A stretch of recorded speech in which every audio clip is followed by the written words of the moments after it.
So now we're on number 3. I'll go ahead and I'll start. Number 3. Hopefully I don't spoil Chuck's number 3 since we didn't coordinate all the way. My number 3 is Half-Life 2. Came out in 2004.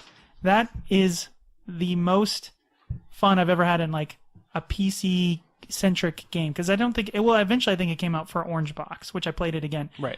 But that game had such an amazing story. Like, that game blew my mind about story, about...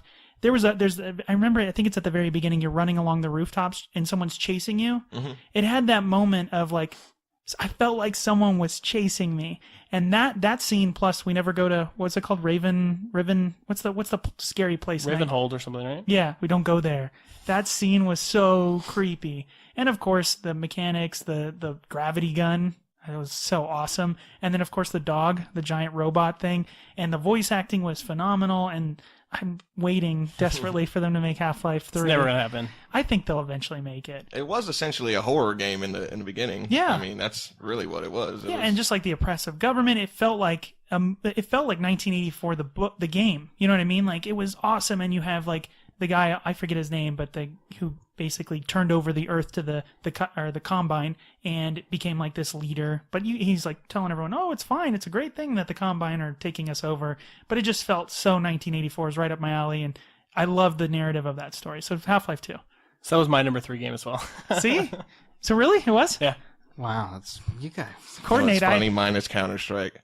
What? Oh, there you go. Oh, number 3. 1.6 or Yes, is there 1.6. another Counter-Strike? That's just that the was final the first original one. Counter-Strike. So why did you like Half-Life? Well, so Half-Life 2 to me was like the first. Well, Half-Life kind of the same way, but Half-Life 2 to me was like the first time a first-person shooter wasn't just a first-person shooter; it was an adventure game. Right. And like the environment you're in, it's just the story of it is just so good, and obviously the episode 1 too that followed, just everything is just so solid, and the voice acting, everything was good, and even now it holds up graphically, and it's just everything is just excellent. And I think that was one of the. It probably isn't one of the first games, but in my mind, it was one of the first games to be able to tell such a captivating narrative without cutscenes. I mean, it's all in game. And I mean, you can, while someone's trying to tell you the part of the story, you can like jump around and jump on boxes and knock over coffee cups. Yeah, and stuff like that. And like I always think in my head, they're like, "I'm trying to help you save the world. Why are you knocking over coffee mugs?" But that game was just absolutely fantastic, and it is really sad that they aren't going to make or they will. It's just it's gonna be one of those things where it just blows everybody's mind. They're gonna release it on VR or something like that. Yeah. And I mean, it was modded so much in the other games that became great as well. It stood the test of time and made new things from it. Yeah, Team Fortress was the huge thing. Yeah, that was a great game. I didn't play a lot of it just because I was all about Half-Life. It's fun. Yeah, no, I played it. I played it on the Orange Box lot, and then of course I think the same graphics created other games, which Source Engine. Sure some of them Source Engine is a lot of games. Yes. Yeah. Uh-huh. I remember like the physics in that game was like a big deal. You drop there was like a seesaw puzzle where you had to like drop something on one side and then stand on the other. It was awesome. It was so much fun. All right, so Chuck, your number 3 was Counter-Strike. Yeah, it's Counter-Strike. Kind of falls in the same line again. I mean, you already had that one, but it was really like my true entry into multiplayer online gaming. Yeah, definitely. I made friends online through that game. I had never done anything like that before. I met a guy at the cable company that juiced up my speed in my house. It was awesome. Yeah, that was the reason I got cable internet. I remember I played at your house, and of course Chuck again had everything. Yeah, like all the best stuff. And I had to dial up, and like I don't even know if you can play Counter-Strike with dial up. Maybe you can. Yeah, you can. Maybe I mean, not it's now. not going to work very Well, of good. course not now. You're going to lose. Yeah, well, that didn't save me. It's the internet speed is why I'm losing. And they have a cheat, the head mod, or the hack mod, or whatever. But yeah, I think I got cable internet because I was like, "Mom, we need cable internet." And she's like, "Why?" I was like, "For school projects." But yeah, I remember when we got that installed. But you met people. Yeah, I mean, there were games before it that were shooters. There was Quake, Unreal, all that stuff. I had a lot of fun playing. But Counter-Strike just added this new element because if you died, it mattered, in the other games, you just die, you come right back. So it adds a whole new strategic element to it. It slows you down. It makes you get better if you want to play the game more. If you're not going to get better, it's going to suck. That's why I hate the game. It brought like snipers in. Like A-dub. camping is the basically op, man. from Counter-Strike. And we called it ADUB. Yeah, AWP. you get opt.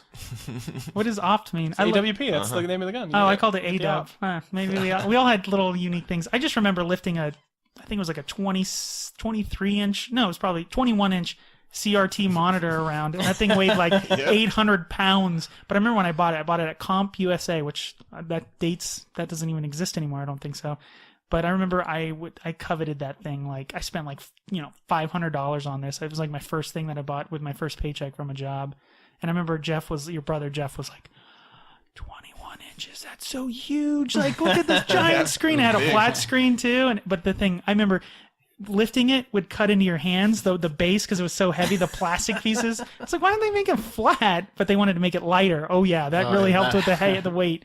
But yes, Counter-Strike, amazing game. It's an amazing game. I love it. I spent hours and hours. You always knew like your server you were going to go find. It was usually Internet Cafe one because they had the best hosting abilities for the most part. Yeah, I learned all about the word ping. I didn't even know that. That was like a word in that. Yeah. It was fantastic. And then all the cool mod maps. The modding was great. Gary's mod, I remember all that. You could like make cars that you could get in and drive around. They looked real silly like Legos, but it was cool. Yeah. And I cheated. It was fun. I had the aimbot. I had my thing hacked all up. All right. I know I played at your house. I played the Dragon Ball Z mod on that. Yeah, the Dragon Ball Z one was awesome. The Dragon you could Ball fly Z around mod. and then just It was sit there and so get your spirit cool. bomb. And Yeah, you could do all the moves. It was fun. All right, Jordan. Oh, What is your number 3? I think that's easy. Warcraft 2. Oh yeah. Excellent Warcraft game. 2 was amazing. Right away, sir. It was also my first introduction into multiplayer online gaming because you could battle each other. We would do a LAN. I would actually play against my brother and my dad, and we would just play. Well, we only had 2 computers, so it was either my brother or my dad. But so he would be on a laptop and I'd be on the computer, and we would just like race to see who could just punish the other person. And it was a lot. I mean, I was only like 12, and he was probably 30 something, so he'd smash me every time. But it was so much fun. The campaign is great. The expansion packs are great. The fact that you could be humans or orcs, and it was just like a different, complete game. It wasn't just Zug, like, zug. oh, I'm changing you could click the guy and be like, hello. Yes, my liege. Right away, sir. Right Can't away. build that. Yeah, so much fun. That is classic. Yeah, it was great. My uncle would come over and play that game. He just loved that they called him my lord.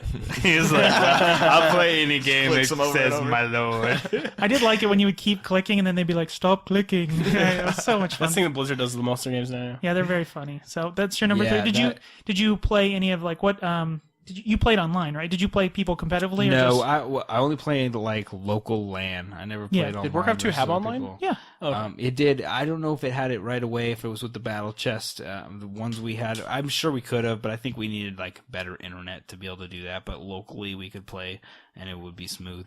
So Was that when Battle.net came out, or was that Diablo maybe? Battle.net came out with the chest, I think. It came out prior to that. I'm not 100% sure. I have a specific memory. Maybe I'm wrong. Maybe it wasn't with you. We set up a local area network. We were on a road trip, Oh, yes. and we would LAN? set it up inside the car. We would bring like a switch and like a St. router, George did like that one time. and we played Warcraft 2, I think, in a car locally, That's which awesome. was yeah. You it guys was- had laptops or something? yeah, we had That's laptops awesome. and we It was had all like a set up in the generator, like a power DC converter. Yeah, it was awesome. It was Or so like loud. a power strip. Yeah, it's ridiculous. But yeah, it was pretty so hot much in the car. Yeah, it was. And the fan on this thing was like, it was awesome. If you turn the car off without turning off everything else, you just immediately kill the battery. Yeah, we got to keep going. Yeah. Keep driving. That's awesome. LA, keep it going. San Francisco. All right, so that was everybody's number